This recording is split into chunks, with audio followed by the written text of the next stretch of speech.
आप चेक करोगे? नहीं आप चेक करोगे?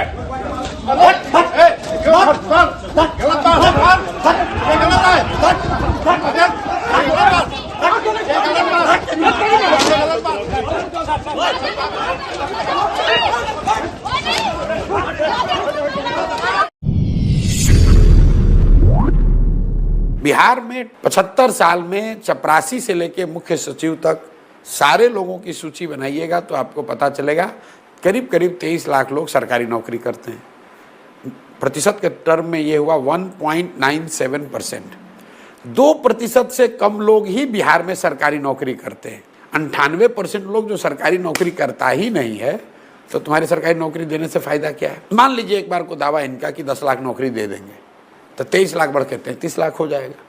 बिहार में 13.5 करोड़ लोग रहते हैं, उनका जीवन कैसे सुधरेगा ये बताओ। और ये जो नौकरी का दावा कर रहे हैं टोटल फ्रॉड, ये 3-4 लाख नौकरियों का जो दावा कर रहे हैं इसकी सच्चाई आप समझिए। जो 2 लाख शिक्षकों की नियुक्ति की बात हुई है उसमें 50,000 से ज्यादा शिक्षक नए नहीं नियुक्त किए गए, वो नियोजित शिक्षक थे, उनको सरकारी दरमाहा महीना मिलता था, उनको इस एग्जाम को पास करने से राज्य कर्मी का दर्जा मिल गया, मतलब उनको नए लोगों को नौकरी नहीं मिली।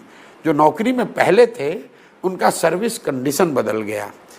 दूसरा जो बच गया 1.5 लाख वो किसको मिला, उसमें से सरकार की ज़्यादा गलत डोमिसाइल नीति की वजह से ज़्यादातर लोग बिहार के बाहर के लोग आकर शिक्षक की नौकरी पा गए। गांव-गांव में लड़के हमको कह रहे हैं ये बात। और 10-20-50 हज़ार लोगों को नौकरी मिली भी, उसी के लिए आपस में लड़ रहे हैं कि इसका क्रेडिट कौन ले। नीतीश कुमार कह रहे हैं कि हमने किया, तेजस्वी यादव कह रहे हैं हमने किया, भाजपाई कह रहे हैं कि हमने किया। तो ये हंसने वाली बात है भाई, कुछ तुमने किया ही नहीं और सब्जबाग दिखा रहे हो उसी के आधार पर।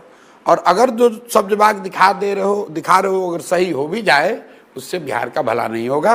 बिहार का भला तब होगा जब यहाँ के बच्चों के लिए पढ़ने की व्यवस्था हो। बिहार का भला तब होगा जब यहाँ के युवाओं को स्वरोजगार के लिए पैसा पूंजी मिले। बिहार का भला तब होगा जब यहाँ खेती को खाने वाली खेती से कमाने वाला खेती बनाया जाए। बिहार का भला तब होगा जब यहाँ की महिलाओं को रोजगार करने के लिए सुविधा साधन दिया जाए। और वही बात जनसुराज बता रहा है। मेरा नाम विवेक कुमार है। जो इस देश की हालत हो रखी है, आर्थिक समानता, बेरोजगारी, महंगाई, जो सांप्रदायिकता वो अपने चरम पे है। और इस देश को अगर इन सब चीज़ों से मुक्त नहीं कराया गया तो एक देश फिर से गर्त में जा रहा है। और युवाओं को रोजगार चाहिए होता है, लेकिन ये सरकार रोजगार देने में बुरी तरह से नाकामयाब रही है। जिस तरह से हमारे प्रधानमंत्री जी कहते हैं कि हम इसे विश्व गुरु बनाएंगे, क्या विश्व गुरु इस कीमत में बन सकती है कि इस देश के युवाओं को बेरोजगार रखा जाए, धर्म के नाम पे हिंदू मुस्लिम करके लड़ाया जाए।